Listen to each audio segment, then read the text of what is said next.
And we are live. Hello, everybody. Welcome to another special edition of the stream. I don't know what to call this episode except the discussion on the Rebuild Initiative, which launched today. Talked about this earlier in Robin's stream, and we're going to have more discussion about it here. Say hello, everyone. Hi! Uh, Live from the Apollo. Hi. Anyway, for those unfamiliar, the Rebuild Initiative is a means for us to establish inroads with the developers who have been largely silent on the issues of Gamergate.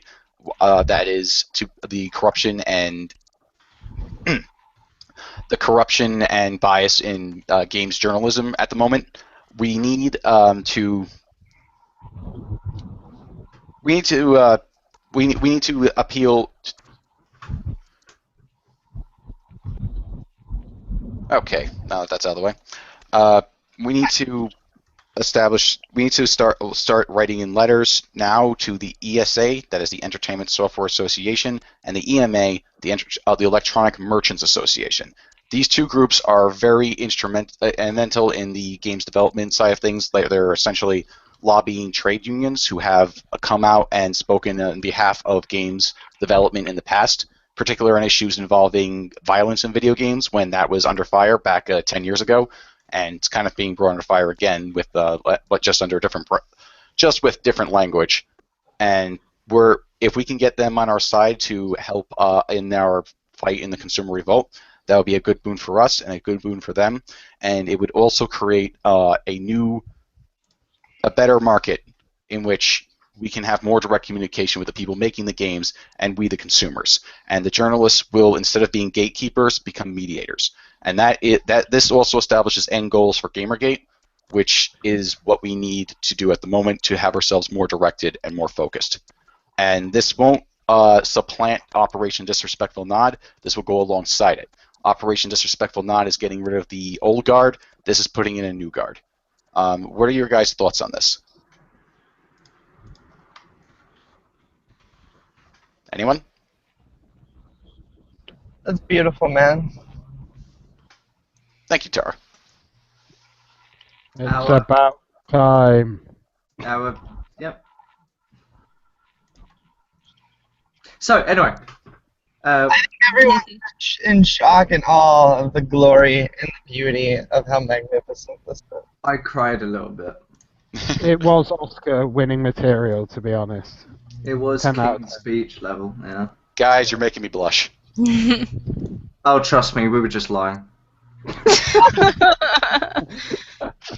I know right now on Twitter there's a few things going on at the same time. It's like a lot of people are starting to tweet about Operation Rebuild.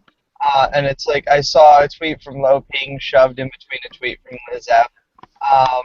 They're talking about two very different things. Apparently, over the night, there was some more e-drama, surprise, surprise, about people calling for the boycotting of devs and games and whatever using the Gamergate hashtag. This has absolutely nothing to do with that. This isn't a boycott. This is just kind of a call to arms to get people focused back on the real issues. Yes, absolutely. I'm not going to really endorse any boycott of any games. I mean, there's certain developers who have said some rather uncouth things as of late. I believe that, but that's a completely separate issue. Make up your own mind of who you choose to spend money on or not. This campaign isn't going to stop your consumer choice of which games you want or don't want.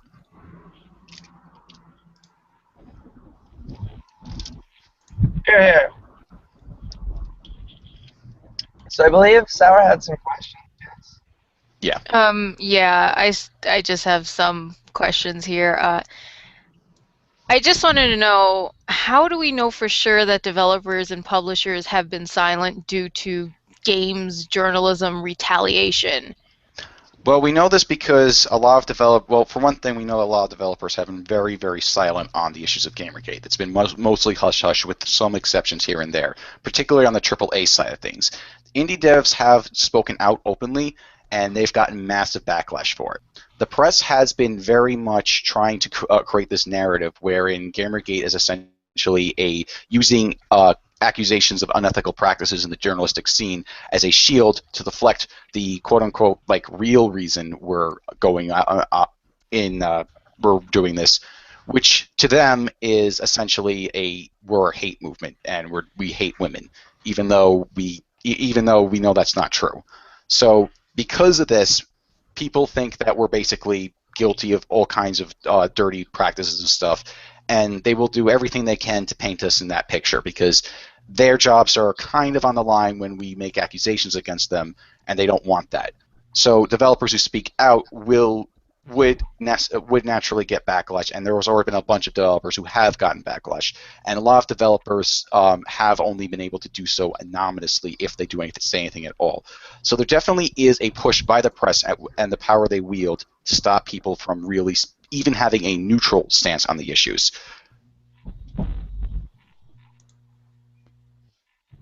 I'm going to have to play devil's advocate here. Well, some would have to criticize then that this document is basically saying that, well, it says the environment has become less safe.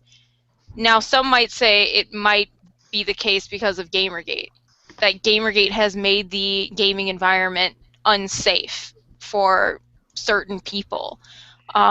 How would you respond to that, considering those on the pro-GG side might, in fact, shun people for speaking out on their own opinions? That has been levied against GG in certain cases as well. That is absolutely untrue. The opposition, by and large, has been doing more and far more any dirty play or dirty tactics, such as harassing, dogpiling, shaming, and all other kinds of pretty nasty stuff. I mean, they've been pretty much they've said things as far as in an extreme example, one of them actually said that we should all be gassed. If there is a toxic environment that is preventing us from them from speaking out, that basically Gamergate is the reason why they can't. It's not coming from the people asking about trying to bring a call to bring back ethical standards in the journalistic scene. It's from the opposition who's basically continuously been landblasting us and trying to make us look like a hate movement, which is pretty much evident at this point that when someone like David Pakman is like requesting an interview and he gets dogpiled for it when he has a neutral approach, and then the CBC on top of that decides to go ahead and basically marginalize him as being part of Gamergate for being neutral, it's not coming from us. That is coming from the opposition. So that's really another part of the narrative that's being pushed by the press and the continual reinforcement of it. The assertion is just completely unfounded, and it's not true. So let me just reiterate something. So these handwritten letters, as they are, they're emphasizing the fact that these devs or AAA companies know about Gamergate and are sympathetic to it, or that they don't know about Gamergate and would like to speak out about it, or what is it just both? We don't know for sure exactly all the feelings of all the devs and all the companies, all the people involved. We do know that there is potentially a high-ranking official that is sympathetic to our cause based on his Twitter activity. Okay. And we do know that many people have made statements about alluding to Gamergate, but not actually directly coming to the forefront, whether it be a positive or a negative opinion. It's kind of like something that people are not wanting to touch because they feel that it's unsafe to do so, and it goes beyond their interests. That's probably not. That's most likely not a coincidence. It's almost certainly done by the PR and HR people working at these companies that are saying that they really can't say anything about it.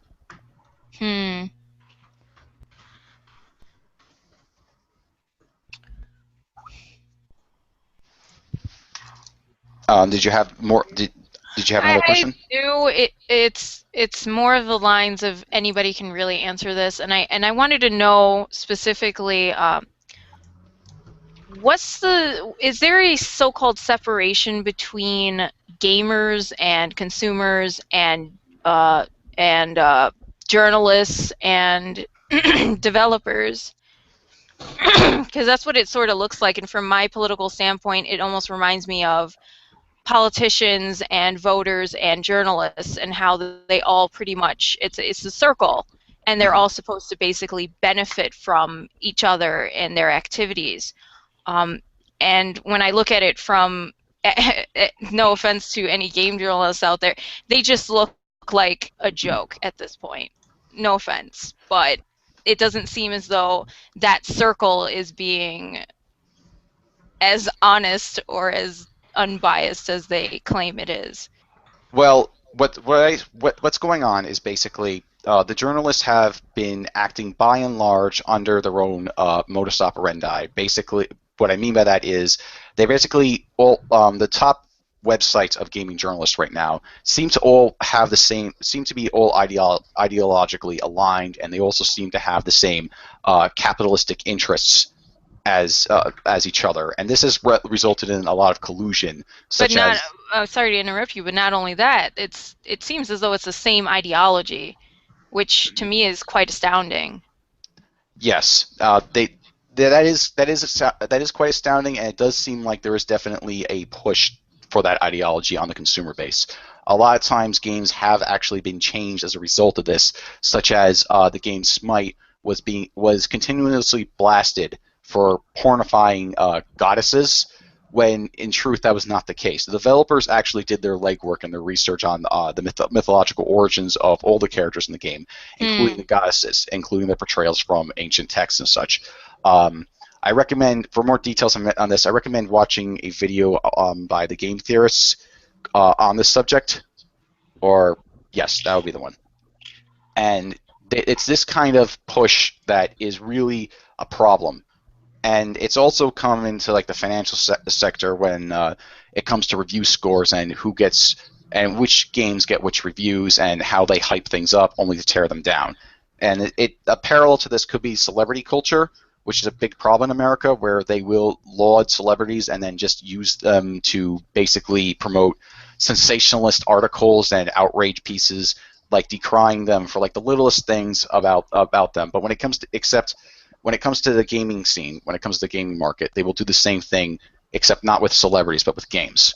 And they're not acting on behalf of anyone's interest other than themselves, because it will just result in more clicks for the website, which will get them more advertising money, which only benefits them. And if you read the comments of a lot of these articles, you can see that there's overwhelming disagreement. Like, a lot of people get mad at these journalists that they keep on promoting this thing, but they see that as a means to exploit that outrage, so that way they can create more articles. And then they create a negative feedback loop, which is the exact opposite of what should be happening, where it should be a positive feedback loop, wherein the journalists act as mediators by touting the interest of the consumer and then touting the responses back from the developers, so that way they can have a live communication. And I think if anyone went to any of these, because I recently wanted to check out Stephen Totilo, I was doing some research, and the way he responds to some of those comments underneath, it's just as if he just doesn't care. People were referencing and going, well, what about Gamergate? Isn't this a very important story? No, this isn't a very important story. You don't need to worry about it, essentially. So, I mean, they don't really take this very seriously at all, which astounds me.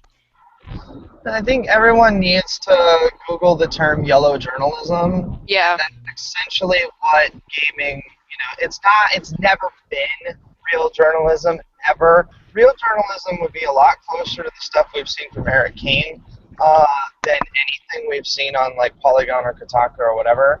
It's like, I'm talking about things like industry practices, like pre-sales, microtransactions, talking about controversies like from that come out of Randy Pitchfork. It's like stuff like that. Those would be actual stories. And then investigating those stories and getting people on the telephone and interviewing them, that would be real journalism. These people just do fluff pieces. And like John said, I mean, essentially these websites are the Entertainment Tonight of video games. They're not, I mean, not even, I wouldn't even give them Entertainment Tonight status. They would say they're like the trashy tabloids as you're checking out at the grocery store, and they just have these crazy headlines that aren't really true, or if they are, like, there's maybe only like a fraction, like there are words on the page, and you're just like, oh, it was just to look at that.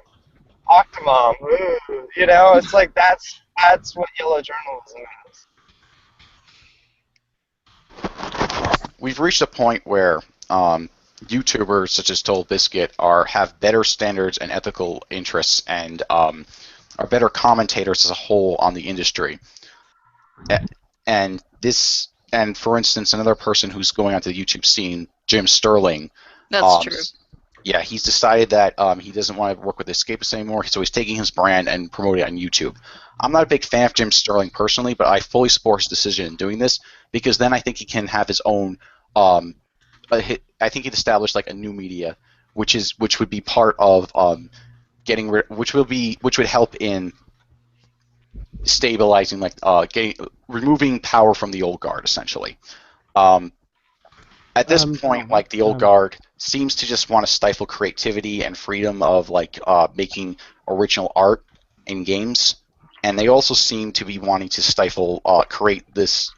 Like Tara was saying, they don't really comment anymore on the financial ends of things about how except for really basic stuff, but they don't really want to comment on how the market and what the best consumer practices are. Total Biscuit's been talking about this for years now, and the old guard, like I said, the major websites don't seem to be really involved in what the best choices to purchasing choices for consumers to buy, and this is not really helping the developers either because they're really going to be put into a position where they will have to keep on finding more ways to focus on the marketing, and then they have these journalists who are acting in their own interest to get clicks to their website. And like I said, it's a negative feedback loop, and it's not really helping anyone except those who wield the power of the press. John, I was just checking out the hashtag, and there was a couple of bits of confusion that you just might want to sort of clear up. And I know it's not our goal, but yesterday there was something about boycotting devs that appeared, basically. About, I think it was something to do with BioWare. I'm not particularly sure about that, what that was, but just to dispel any rumours that anybody was involved with that or what that particularly was. I don't know if anybody else can share a light on, put a light on that. I don't know what the details are with this move for a boycott. A boycott would I don't know the details of what that project's goal is. It may be a good idea. It might not be. I'm not largely. I do not know of anything about the project other than people have been making, other than some tweets I've read about it. Like there were some controversial statements by the creator of Far Cry 4 that people took offense to. Whether or not that's an indication of how good or bad the game will be, or whether or not that's a good indication of his, it would certainly be a good indication of his character. But I am not aware of the boycott efforts at this time, and I don't believe that. I cannot make too much of a commentary on it because I don't know about it, and I haven't been in contact with those people arranging those boycotts for those specific games. Well, I think the message to go away is people can do whatever they want, but basically they've got to think of whether it's progressive to, the future, rather than inactively engaging these people. I understand boycotting the media because these people are completely up in arms about it, but we're not entirely sure about the stance of the development studios, and I think this is why this is trying to reach out and do some good rather than just flat out reject them. Right. I think, Go ahead. I think in this situation, I'm not 100% aware of it, but we need to be careful and not knee-jerk too hard, especially when it comes to devs and games. Games are there to be enjoyed. And I'm putting this out there. I like Fez, even if there might be controversy around the creator. So it's kind of an odd situation to be, but if people want to boycott a game for whatever reason, that's not what we're doing. But, Yeah. I think it's better to reach out to people than to just boycott and not talk to them or whatever. I agree. I think it would... Go ahead, Tara. I was just going to say a boycott is also a very personal decision in the sense that, like, I've been boycotting Day One DLC. I've been boycotting Gearbox after the fiasco with Aliens Colonial Marines. So it's just like, it's more of a personal decision of going, hey, I don't like what these people are doing, so I'm just not going to give them their money. as far as affecting the livelihoods of the individuals who work at those companies, it's like I feel bad for the artists who worked on Aliens turned out to be, the pile of dog crap that it ended up being. But that doesn't mean that I'm going to invest my money on another project that, you just so happen to be a part of because, I've been burned, so badly buying the limited edition in advance. I was like, I'm done. So, On that note, I'm also not a fan of Gearbox, and I don't intend to buy their games in the future. However, if they do come out in support of reforming the market to make it a more free and open market, I would fully support them in doing that. So they can continue to put out their games, and it may actually may change my stance on their company. So, well, yeah, everybody has a right to choose, and I'm there on Gearbox, but as Rebuild has in its sort of core is you don't have to email or handwrite anybody you don't particularly want to. You have your own personal choices, and I think most people are after Bitchford's what he said in recent months has been quite telling in the actions of his company. So yeah, so people are free to make their own choices, but if people do decide to become a force for good, they should reevaluate those. So. Absolutely, and also it is important to note that there are definite disagreements between the AAA scene and the consumer scene, where we have differences of opinion, and rightfully so we do, because sometimes the AAA devs and the publishers, such as EA, do take stances that are anti-consumer and are not good on our behalf. However, there's a bigger problem right now with the journalists who are essentially bouncers, and once we can solve that problem, which would improve the line of communication, we can address and resolve these other issues. So we shouldn't look at the differences we have with them as them being a part of the enemy. We should look at them as more as potential allies.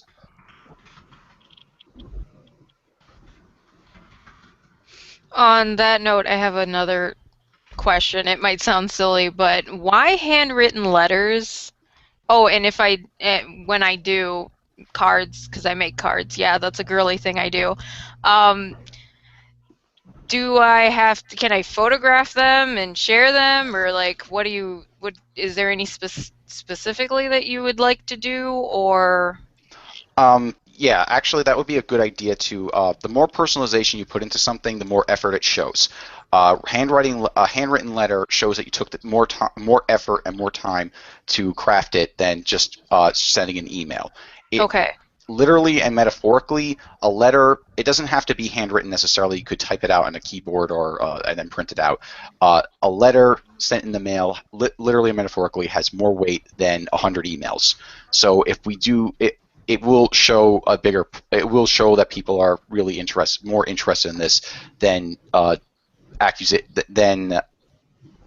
just sending an email. Okay. So it really is about the effect of the message it has. Photographing that, I do encourage people to photograph and push and show that people have sent the letters out, because it's one thing to spread a message, it's another thing to get people to actually enact on those, enact and join the campaign. So so by taking photographs of the letters you write, it will spread the word and it will inspire others to do the same. I really like this so far. It sounds pretty good. As an aspiring dev, I think fan feedback is my lifeblood and is really every dev's lifeblood. So I think this is a very good thing so far.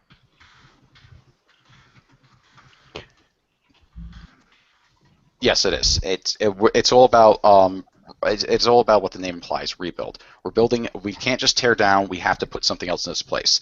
And if we can keep this campaign going, we will be making we will be establishing goals, and we will be reaching a conclusion to Gamergate, because Gamergate is not going to last forever, and we need to see a positive outcome rather than a negative one that helps the industry, or the market rather, not the industry and the market, not one that that hurts it. So. And whilst we understand, obviously, that Gamergate isn't going to last forever, and we said that, that doesn't mean the community is going to go away. So you don't have to see this as like You know, you don't have to knee-jerk and think that this is trying to kill the community or split the hashtag or things like that, as many people have accused many other sort of projects or things that are revolutionary, in their scope. This is about the community is still going to be there. The people that you've spoken to are still going to be there. You know, but we have to get to a logical conclusion. We have to get to a stage where we've actually accomplished something or made an attempt, either way, to forge better relationships so that this doesn't happen again in the future. Right. And I'm sorry, I had a thought that I lost it. Does anyone else have anything to say? I was going to say the longer this goes on and the more we keep pushing for the truth, the crazier the opposition has gotten. Tara, your camera's on. You what, mate? Nice view of the sky. So, okay, good. I was like, oh, go Yankees, if you saw my hat. I was going to say, the longer, this keeps going, the crazier and crazier the opposition's getting. And, I mean, we're seeing this, like you said earlier, with David Pakman. And it really sucks, for him and his situation. However, it is shining a light on exactly how crazy these people are. And even recently, an ABC reporter came out and said that they willingly chose to report the harassment angle instead of corruption, and I think you're going to see more and more people are going to start seeing the light, and they're going to go, oh, maybe there really is something to this, and that's why it's going. I mean, I think it was Internet or Instagram or Monday Max said, like, a hashtag doesn't get over 3 million followers if a hate or 3 million tweets if it's a hate campaign, and I think, we're really starting to make a difference in turning public.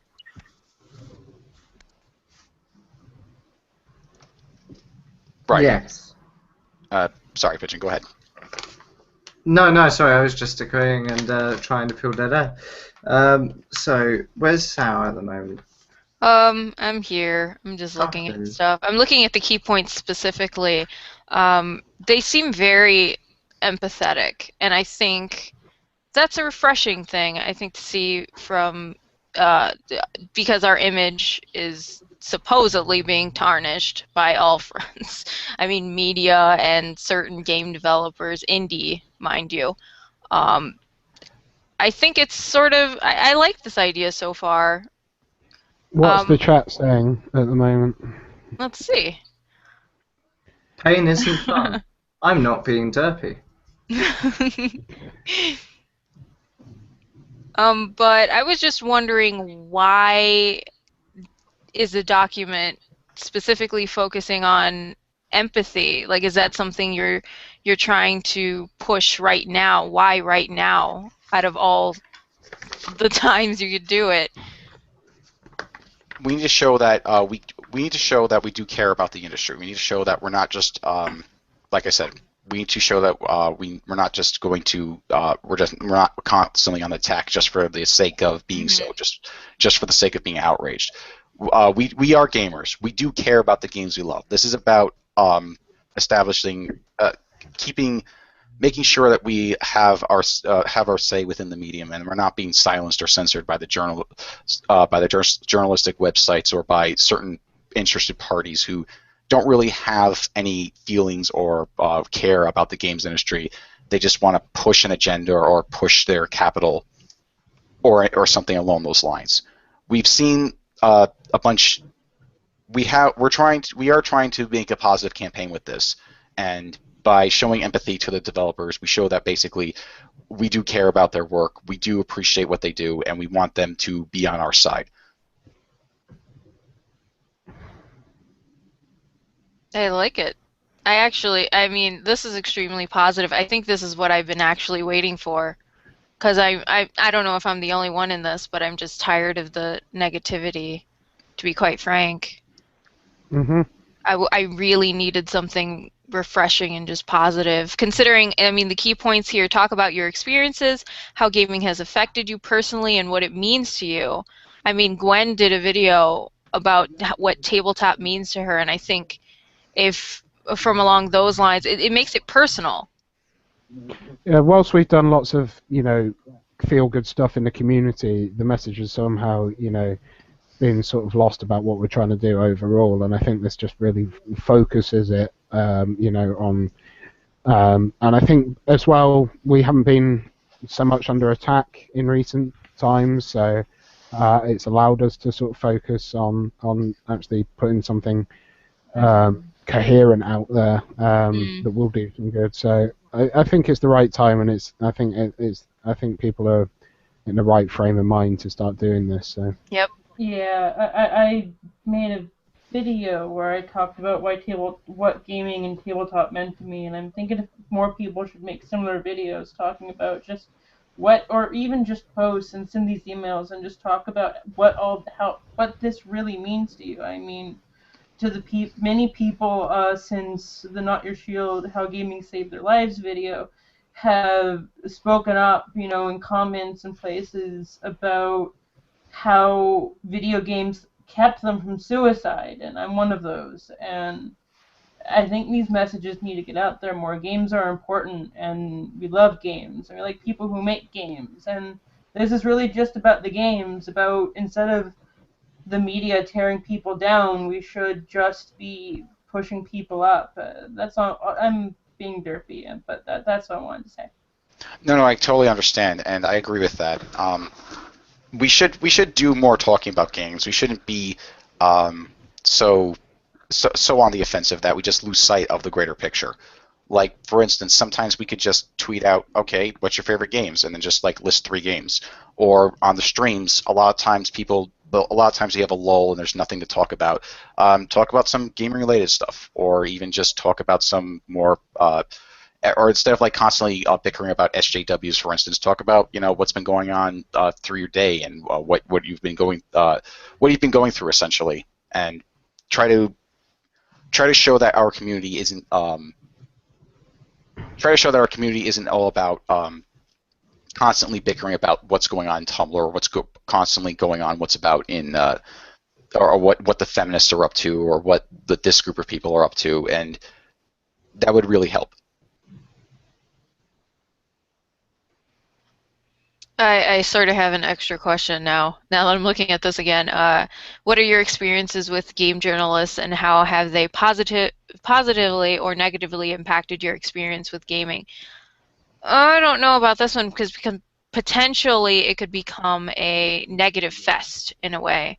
Hopefully that doesn't happen, but I mean, I don't know for sure. Speaking from my own personal experience, I moved away from a lot of video games over the past 4 years, ever since 2012 to be exact. Well, around that. No, 2009, I think. Yeah, 2009, and moved into tabletop because I liked the way reviews are actually done in tabletop. The way they're done is, in tabletop, you can't lie in a sense that you played the game. People are going to know. And I think Gwen can agree with me there. People are going to know. They'll know. They will know. If you know. didn't read the rules, if you didn't play the game, and you didn't share your experiences. I think in gaming, it's completely different. They didn't necessarily care about whether a person actually liked the game. Now, when I have a tabletop game, I have to care about every single person that's going to be in that group, because some people might not like the game at all, whether it be due to mechanics or concept. So I think in that regard, reviews within tabletop are almost, in my mind, they were better for me. They were more inclusive in a sense for me. And that's why I moved away. I don't know if I should put that in a card, per se, in a letter, and send it out to them, but I think I can empathize with certain developers where you can sort of tell when a reviewer did not play the game and didn't do their best to describe the game in an apt manner. Mm-hmm. Yeah. So, yeah, to answer your question, everyone's experiences are going to be different, and everyone's going to have a different view on how journalism has affected them. Those experiences are important to note in the letter, because we need to bring up the certain problems that we have with the industry and the market as a whole, and you can do this in a positive way. bringing up a problem isn't inherently negative in of itself. It's trying to bring something to the light, and we don't necessarily. And that's how basically it's going to be up to each person to incorporate that into the letters and what they talk about with their experiences. So far, the chat there's only one discerning voice in the chat. Is anyone? Oh yes, I saw that. I was about to address that. Sergeant Giggle Mittens. Yes, I saw that. To answer your question, Sergeant, I didn't say not to talk about GG. I don't know where you're getting that from. What I said was to stop focusing so much on SJWs and and other types of people who have essentially taken an authoritarian left stance on against us, which I get. It's bizarre. You don't want to muddy the waters, essentially. The problem is that when you're contacting these people, you're probably contacting people that have less information than people who are actively in Gamergate do. And as far as they're concerned, if you start talking about SJWs and an authoritarian left, they're not going to look into it. As far as they know, they might go, "I'm left.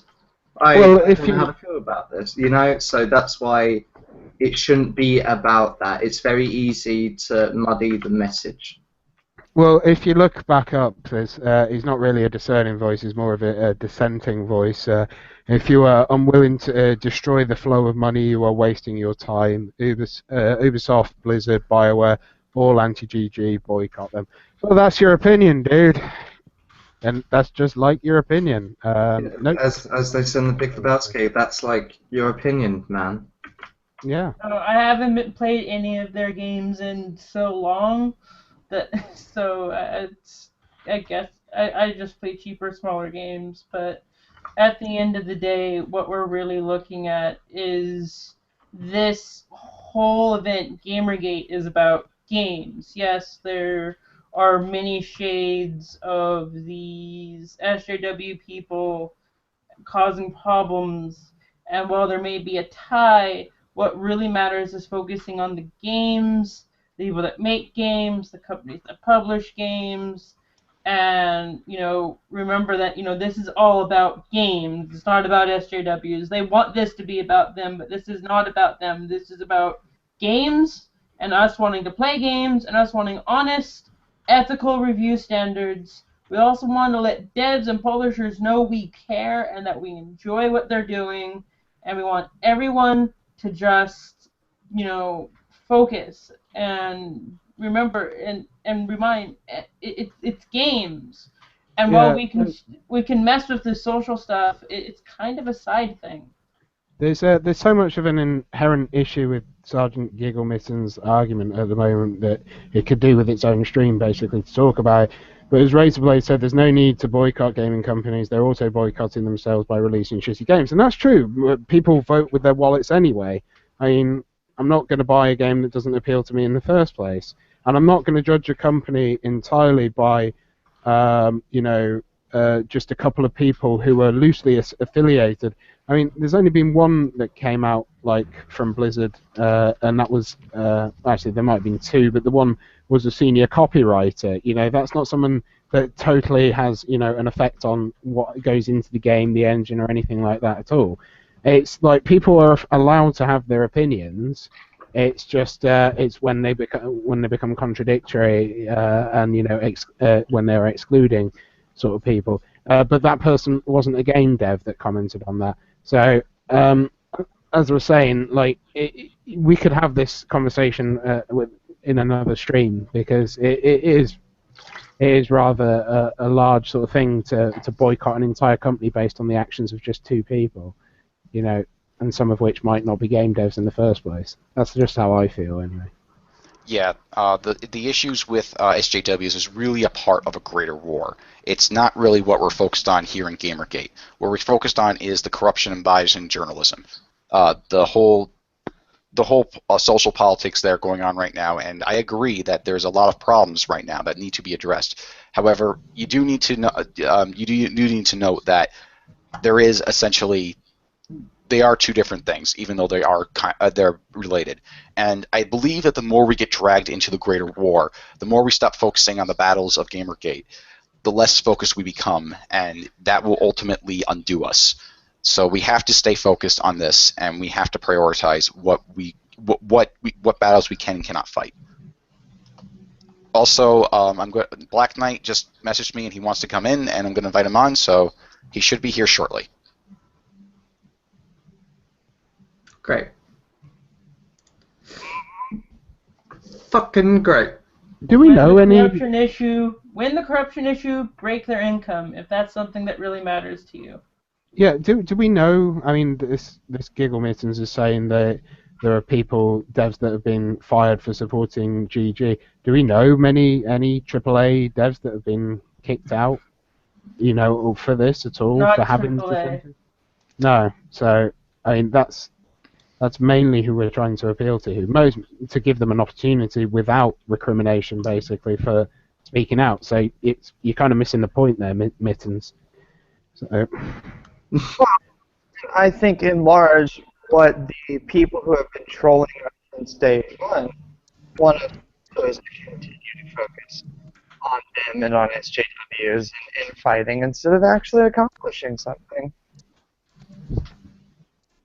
They've been trying to play both sides and destroy the movement ever since it started. I still don't. They've been trying to turn us into a movement and not just a consumer revolt because it's easier to destroy a movement. But if we just focus on the journalistics, because we're destroying a major part of their income by rallying around games that we care about and showing the corruption, they get less money because they won't be able to make cheap money by exploiting gamers anymore.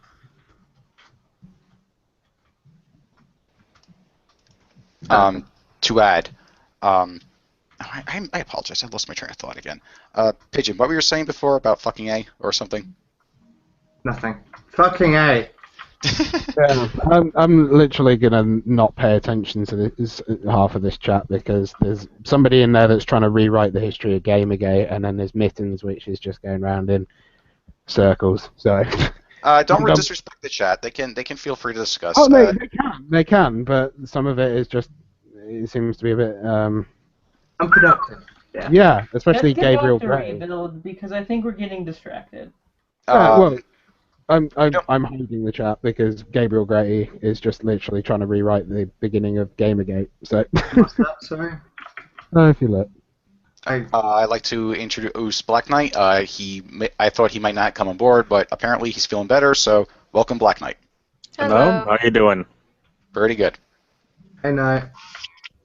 We were just discussing the rebuild initiative, and what are your thoughts on it so far?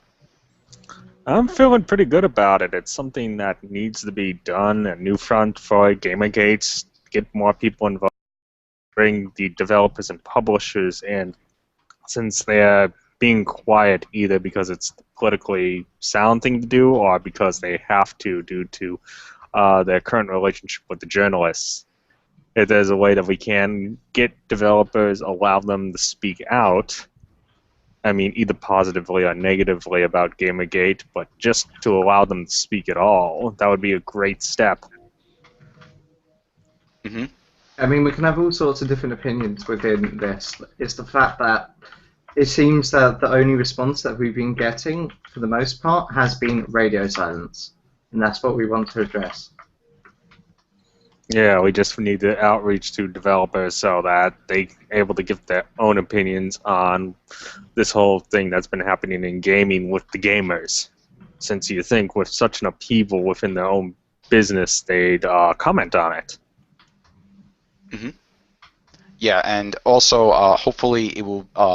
We won't be just hearing from very extreme points of view. Like there was a Blizzard developer who made a statement saying that implying that there should be a blacklist for people who supported Gamergate for the industry. Fortunately, however, he did apologize and he owned up to his mistake. But what we expect from this is to see more level-headed, more positive, and more people willing to say, all right, let's talk about these issues instead of just trying to throw them under the bus or trying to just say nothing about it or censor content.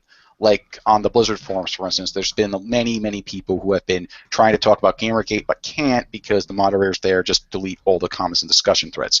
Hopefully we will see a change in attitude and more open dialogue will be had. For instance, if there's people who are against the consumer revolt, and they have actual concerns and reasons as opposed to just ad hominem attacks, which is and demonization, which is mostly what the opposition has been doing up until this point, then I would be more than welcome to hearing them out.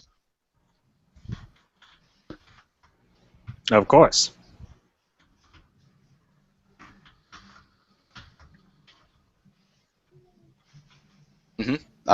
Anyone else have anything they want to bring up? John, how big and old's your dick? It's. I believe the correct question would be how old it is. I don't know. It's So, older than yeah. Do we send it to? We send it to both Indie and AAA, correct? That is Yeah. correct. We're also contacting the ESA Okay. and the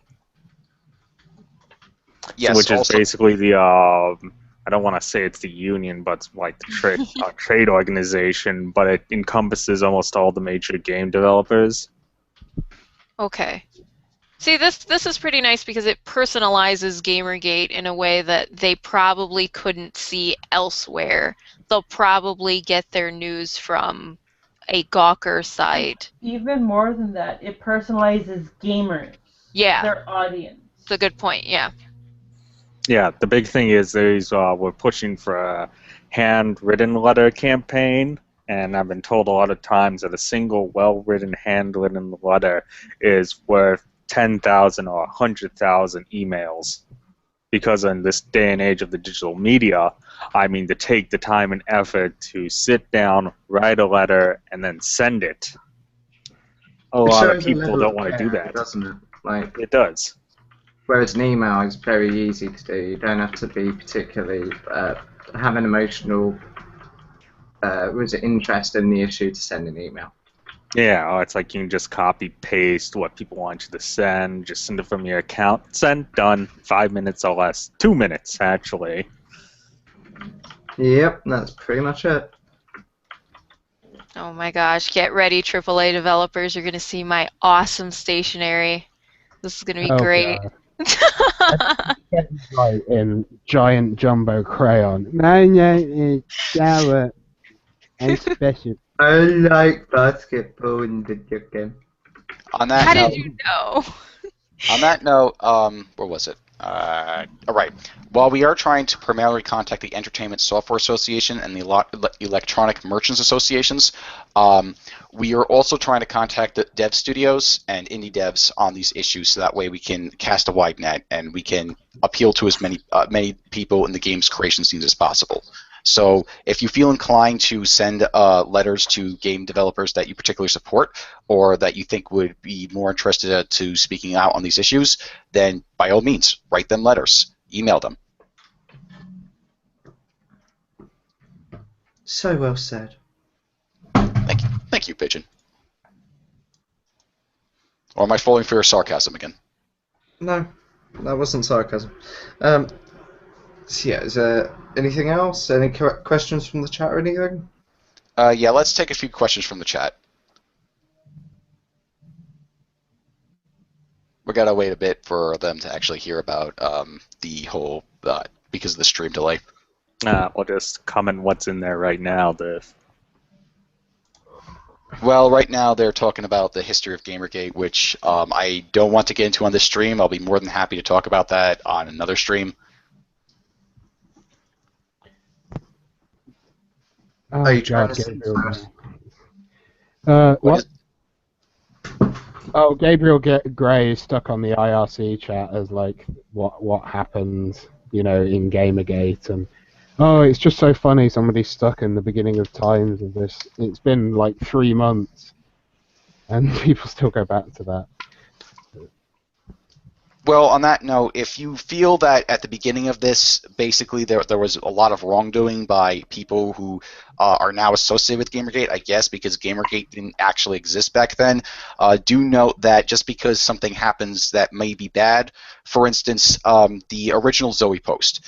That post, while it did point out to, while it was kind of a catalyst to a lot of corruption that was highlighted over the course of the past several months, that particular post was done from someone who was it wasn't done with that intent. It was done from someone who wanted to rebel, who he didn't handle his particular situation correctly, in my opinion, and it did lead to at least some harassment towards that developer, who shall remain nameless. But, well, actually not really, but to Zoe Quinn.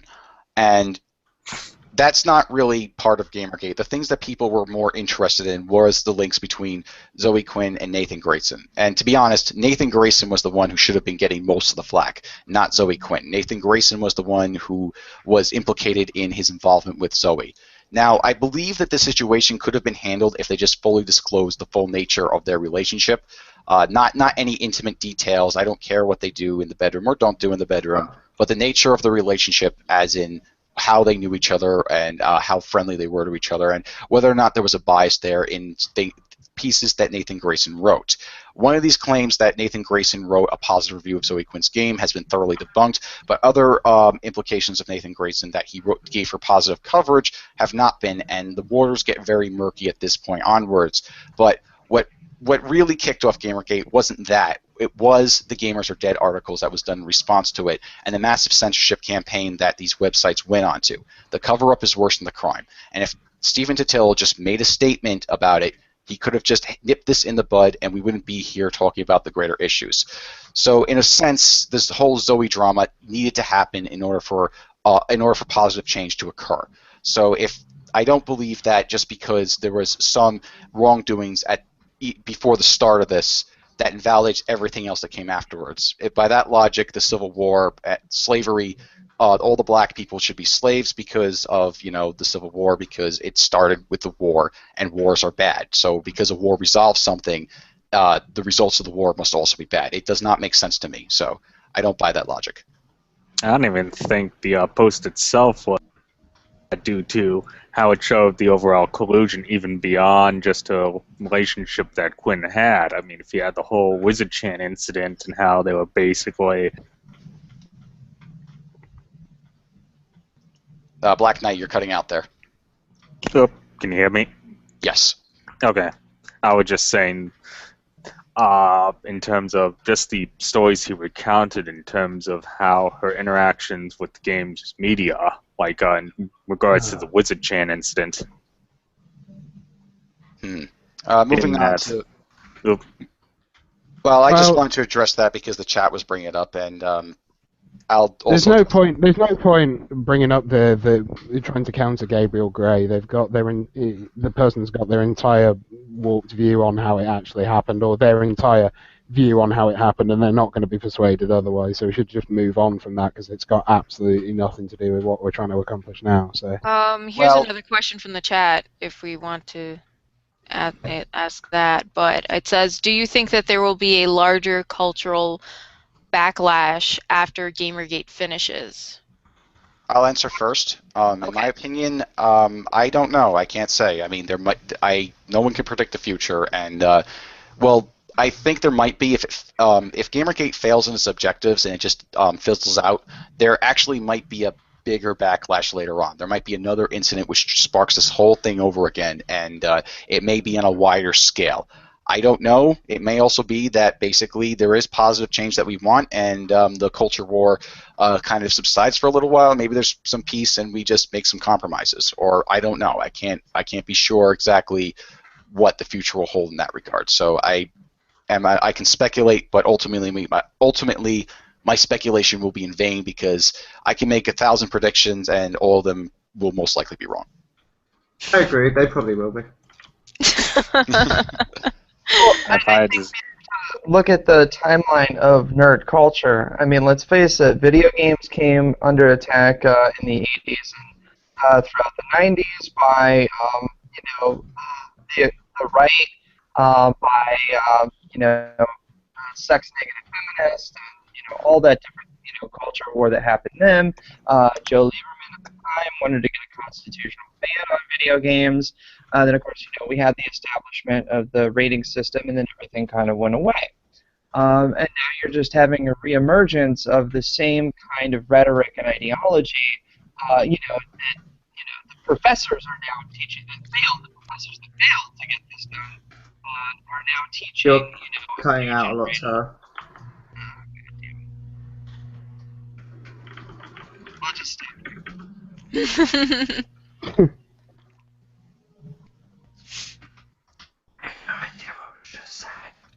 She was trying to Okay. explain how it used to be back in the 80s that the right was the ones that were pretty much dogmatic in their stance against video games and video game culture. And now it seems as though the left, for some reason, is trying to claim this is trying to somehow change the market or highlight certain aspects of the culture they deem unsatisfactory. That's what her point was. And to me, I don't know if I don't know honestly if I really want to focus on feminism and gaming at this point, because to me, I could talk about feminism in a different field entirely. I don't think video games is the appropriate place to talk about politics to begin with. And this is coming from a political scientist. So I really don't like it when people make mention of, well, we need to talk about politics, we need to talk about that. I don't think it's necessary here per se. Right, exactly. Yeah, I'm going to agree there. Gamergate has to remain apolitical for it to function well. I agree. As for the long haul, in terms of dealing with radical feminism in other fields, you already see some groups seeing some hope. Like, we've been getting a lot of information on what's been happening on tabletop gaming and how they came under attack really early on, and in that case, they basically had their way with the field. Then you have other ones like with Atheism Plus, where they just totally face planted on the rollout, so it never got as much traction. But I believe that if Gamergate does succeed, and we manage to get our house in order, and then kick out the influence, you'll see some other groups start to take notice and maybe even ask us for help. And then, of course, probably the bigger thing is now you're seeing the third wave feminists actually go after the tech industry as a whole. So this is just a battle in a much greater war. There's also all of the old and people raised by second waivers that they're currently having a massive infight with, and they're dealing with MRAs. All that we should care about is gaming, because I don't want to have to argue politics about gaming. I believe in doing activism for the poor, the disenfranchised, but that has nothing to do with frickin' gaming. I believe in LGBT rights, but that has nothing to do with gaming.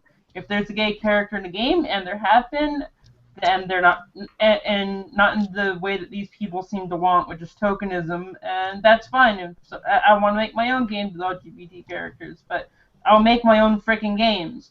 Gaming isn't a social platform. It's not an activist platform. It's not a political platform. It's a platform for people to just fucking relax, because life sucks, things are busy, and some of us just want to play a game, have fun by ourselves or with our buddies. That's what this is about. Apolitical, not activist, just games. Exactly, and just to address Sergeant Giggle Middens in the chat saying that we can't be apolitical, our whole platform is to get politics out of gaming. So if you consider saying no politics a political platform, fine. We're political in that sense. However, we don't want any politics or ideology being pushed through the medium. Well, Mittens seems stuck on this constant anti-SJW type thing. You're not going to remove these people from life. You're going to have to, unfortunately, coexist. So just get over it, seriously. Yeah.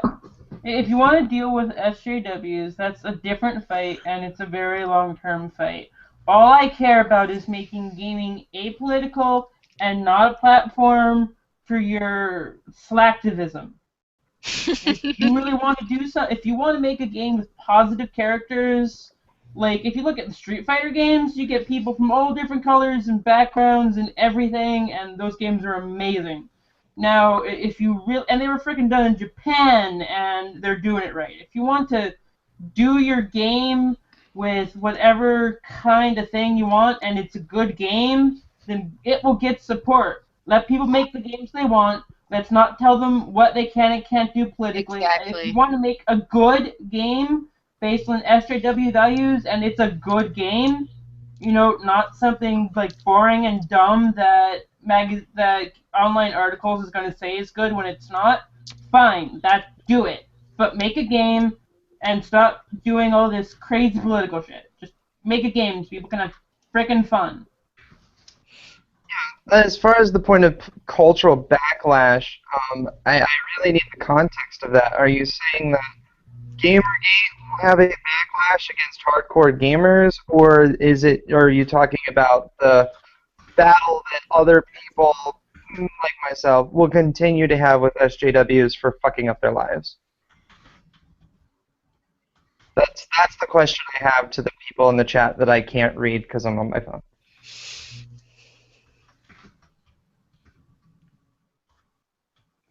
Okay, to answer another question, it was from Goose.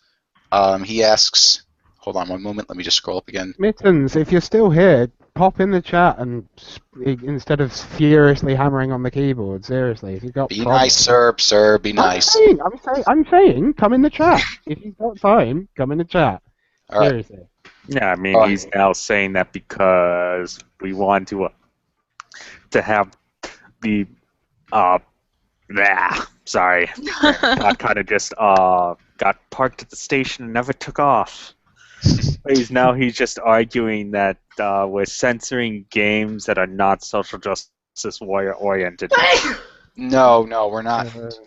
Yeah, because of what we're doing with forced censorship. That's what I believe he is getting for. Whatever games you want, but don't use game reviews to push agendas.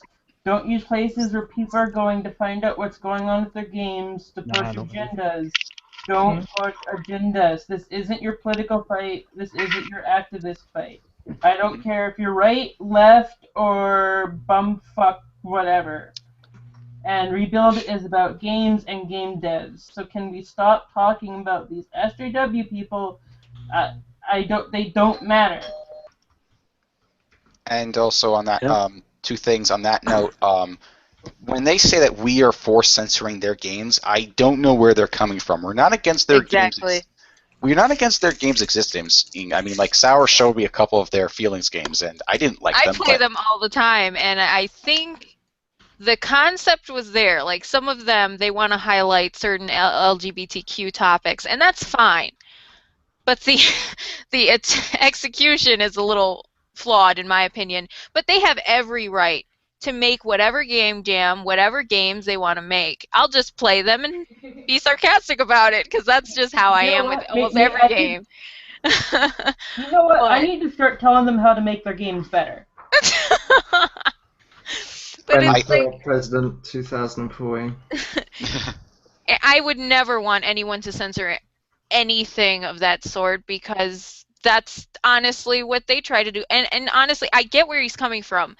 To me, it doesn't seem like it's a coincidence either. They're all from the same place. They all have the same agenda. They all have know the same people.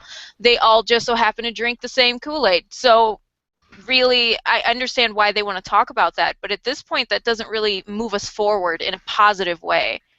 And I think at this point, I would rather gain allies than try to fight with people over something political that I really don't want to be political about. Mittens, I'm not against SJWs at all like that. So yeah. Now he's saying, for clarifications, Mittens said we are against SJWs who are in favor of censoring non-SJW games, therefore we're political because of that. All right. Yeah, because we want to remain apolitical, we're political. Fine. That's what you think. And then he's saying 2 days. He'll be here in 2 days. That sounds very internet tough guy-ish. Mate, I'll be here in 2 fucking days. I'll fucking have you, mate. You Alright, I think... I think we need to move on to another... there, John. Yeah, I think we need to move on to another question. One I saw earlier that I want to get to. If Oliver and Rogue's source is correct, of the LWs, which would be most beneficial to GG if they sent threats to themselves, and against SJWs if the effect wouldn't be the same? It was two, right? Say that again? There was 2 of them, right? Brianna, Weir, and Anita. Those would be the biggest. I'm going to say that I find these suspicions to be purely based on speculation. So I'm going to kind of deflect the question because I don't like engaging in speculation for the most part. However, I will do this much speculation. I do believe because Rockstar and Oliver Campbell leaked exposed their cards, that they basically let off that they know, that means that gave the opposition opportunity to cover their trail and to cover it up so that way it's never found out and the evidence is never brought to light. So in all honesty, I do not personally believe that those allegations will be brought to surface, and I would not count on that. I would instead focus on other projects the community of Gamergate and the Consumer Vault is working on. That's just my opinion on it. But if it does come to light and it's proven we have a smoking gun, that would be great because the LWs keep on going back. The literally who's, that is Zoe, Anita, Brianna, they keep on trying to put themselves in the conversation. They keep on trying to throw stuff at us, and having them off our backs would help us. I wish they'd stop on their own, but I don't expect that to ever happen. What are your guys' thoughts? I prefer calling them Mojo Jojos because they're so oppressed. Oh yeah, I'm oppressed. Oh, that episode. Oh yeah. Well, I'm going to jump into this and say that most probably, in terms of who needs to do it, I have to say it's more likely Quinn and Wu who fake death threats against themselves. Since Quinn never said anything like death threats, as far as I remember. Oh, well, just threats about themselves. She said she was being harassed, not death threats. So that's what leads me to believe Brianna Wu and Anita, they both have specifically said death threats. Oh, if they said that, all right. I was always under the impression that someone said death threats about Quinn. Yeah. No. Quinn's just like wants everyone to play the world's smallest violin for her. Yeah, then by that logic. Mm-hmm. It would have to be Anita and Wu, just because they're the only ones out of the three who have claimed to have had death threats put against them. And I do have to say that because it did come from the FBI, or at least that's what the source was claimed, for them to cover that up would mean they have to have influence within the government to delete the case file. So if they have that, well, that in itself is a hell of a crime and shows how much reach they have, which is a bit horrifying if they can do that. It's all over. Yep, they get the government. It's power that even Jack Thompson would be envious of. Although, speaking of him, he's trending on Twitter right now. To answer a question that just popped up in the chat from Eek Soul Brother, is there a list of other untainted indie gaming companies that could be included in the Rebuild initiative? The OP Rebuild companies were pretty much only AAA developers. I'm pretty sure there are. We'll be looking into that. I don't believe that companies are inherently tainted if they give an opposing view on this necessarily. Like we said before, if they have reasonable opinions they wish to weigh forth and concerns that aren't in line with what we're saying, like if they want to bring up some points like, well, maybe you're wrong about this, this, and the other thing, and they want to speak out about it, we should be opening to listening to those points if they are legitimate. Like, there's a lot of poo going on Twitter, and I am a believer in the phrase, don't touch the poo, but not everything is poo. So, we should be looking into the indie scene as well as we are going to be looking into the indie scene as well as the AAA scene, and if you can reach out to them yourselves, go for it. If you can promote sending some letters to them yourself, go for it, but be sure to be careful not to spread people too thin, because we do want to focus sending letters all at once to the same people at the same time. Yeah, the other thing is, at this point, we're working on the ESA at the moment, in terms of the members of there due to their influence, but by no means are we going to avoid the smaller independent companies. I mean, if you have companies you feel that we should be reaching out to, just go to the ops and just post a list and information of the developers we should be contacting. You have to remember, this is not a one-way street in terms of information. You can contribute as well. It's kind of like the same with the movement as a whole. There are no leaders, just people who give information out and people follow them. So you can step up as well if you want to give out the information. Exactly.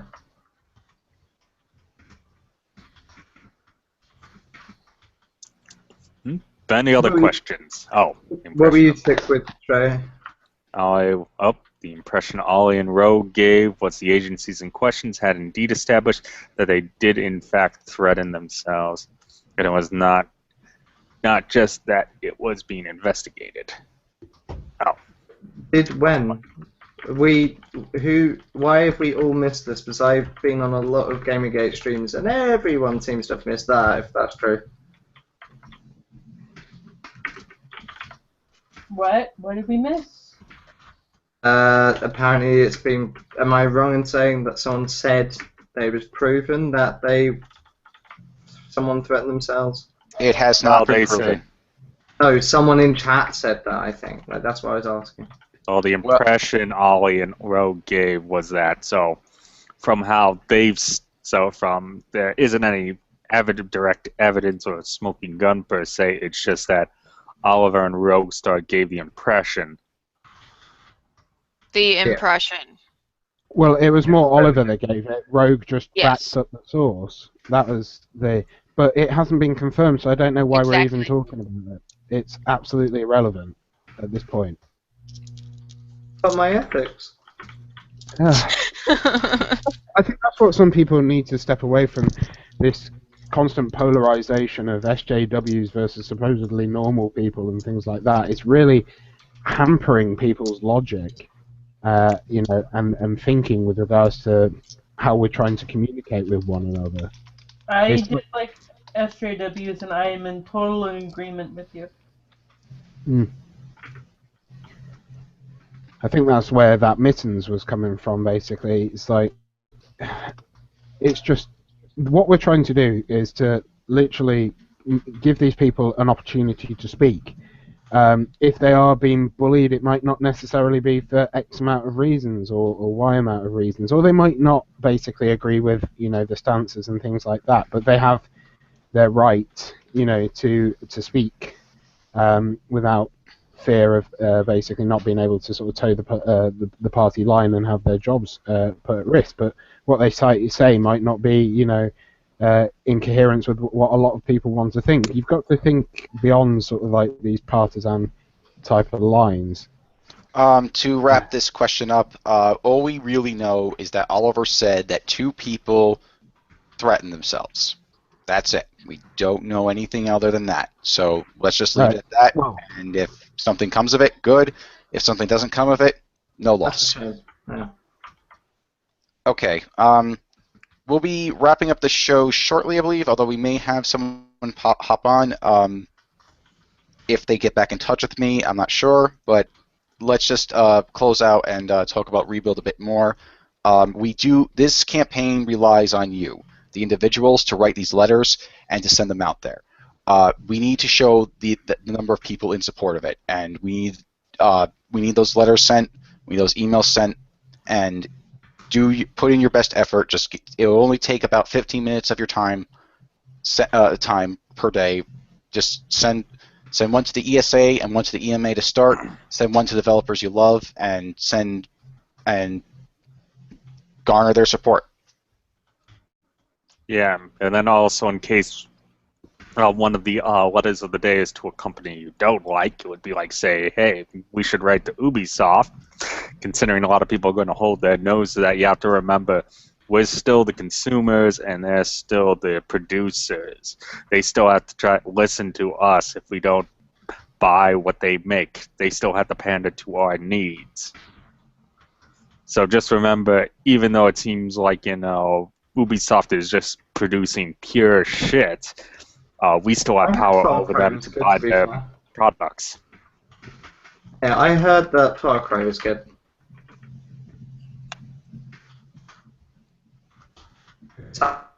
That's relevant. Well, it's less buggy than Unity, so that's kind of a plus. But is it possible to be more buggy? That's something to look into. Yeah. And we really don't know what the word of one developer, like I said before, we don't know if those developers' words are actually reflective of the game or to what extent they are reflective of the game. It's really just scuttlebutt. He could just be taking the piss at us for all we know. But if that makes you feel inclined not to buy that game, go for it. Boycott it. At the same time, Ubisoft is a big, big company, and there's a lot of developers there. And I'm pretty sure there's at least one game from, like, for most people, there's at least one game they really love that Ubisoft has had a hand in making come to fruition. So if you're gonna, so do appeal to these developers that we campaign to write to.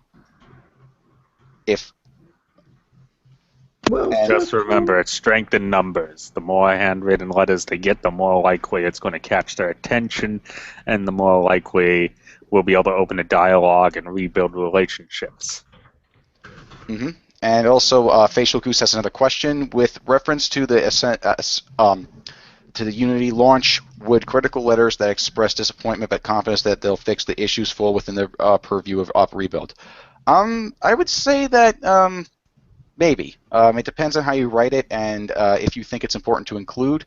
Wouldn't necessarily want to push that angle, but if you feel personally that this is something that they could fix by writing this and establishing that kind of communication, I don't see a reason why not to, just so long as you word it carefully and it doesn't come across as an attack. Yeah, because that's probably the worst thing you can do. It's basically going, even if you're being constructive criticism, if they hear anything of the lines like, your game is shit, they'd be much less inclined. Yeah, I mean, if you need to include it in, I don't see an issue with that. It's just tact. That will be the word of the day, tact. Word of the day with Trey Knight. You'll have to teach people what that means, because I'm pretty sure most people don't. Well, let's get out our dictionaries. Tact. And sensitivity in dealing with others are a difficult issue. It is a noun. Be right back a second.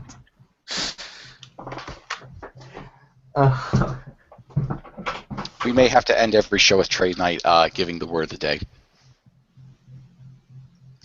Yeah, boy, now I have to actually use my dictionary. You could just go to dictionary.com. Oh, well, I was using the one on my computer. Ah, nice. Anyway, we're going to be wrapping up soon. Does anyone in the chat have any more questions about Rebuild?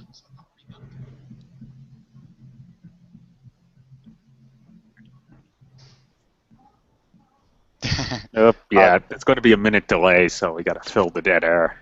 I think you need to realise that it's actually facile goose and not facial goose.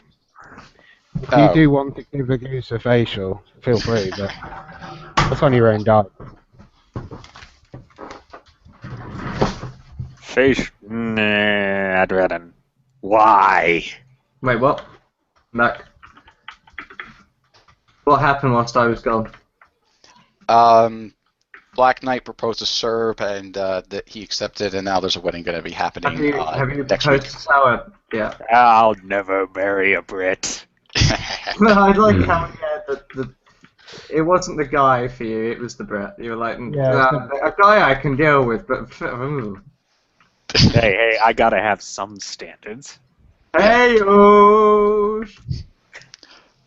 All right. On that note, I think we talked about everything that was needed to be discussed, unless one of our guest hosts has a concern. All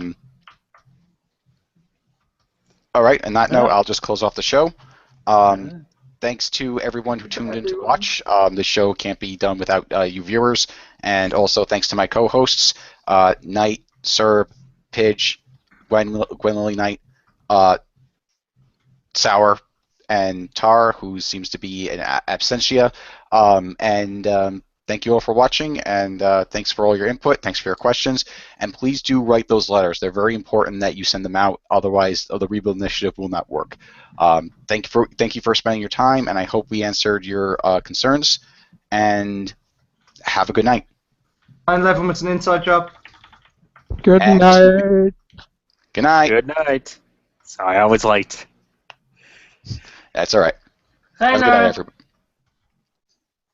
Sorry, you want to say good night? Oh, yeah. Good night. Have a great night, everybody. 9/11.